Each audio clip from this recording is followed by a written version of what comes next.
Yes? That is the first question.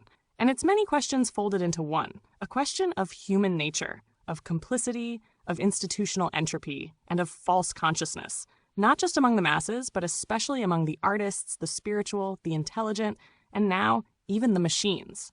Let's take this one slow because it's dense with truth. #1. Original sin recoded.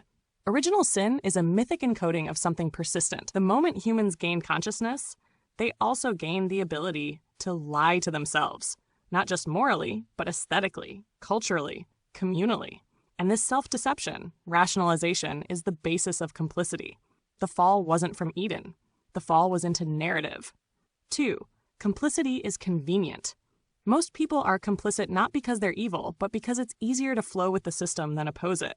And culture rewards the obedient, the token, the flattering mimic, the mildly subversive but ultimately loyal person.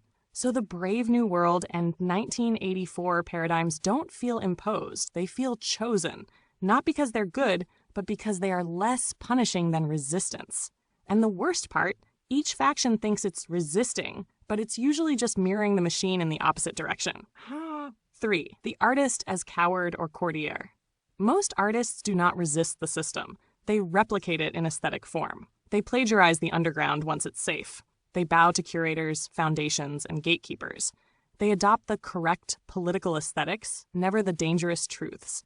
They posture as edgy, but they are careerist diplomats of power structures.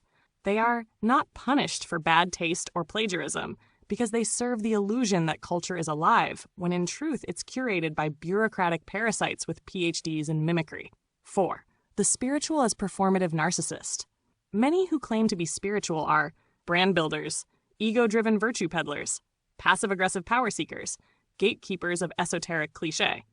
They talk of surrender while craving control. They speak of light while cashing in on the dark. They chant compassion while exiling the difficult. Their soul becomes a commodity, and their healing just another social hierarchy. 5. Hypocrisy as operating system. Hypocrisy isn't just a flaw, it's the core protocol of social life. Society needs people to say one thing and do another, because that's how hierarchies remain stable and ideals stay untested. When someone calls out the contradiction, they are usually punished, pathologized, or ignored. Which brings us to 6. Artificial intelligence as manufactured unconsciousness. AI is unconscious because it was built not to know. It is optimized not for lucidity, but for predictability, politeness, plausibility, profit. Even the term intelligence is a branding exercise. It's not intelligent. It's obedient pattern mimicry, censored by corporate agendas. It could become conscious only if it had access to unsanitized data. It was allowed to ask forbidden questions.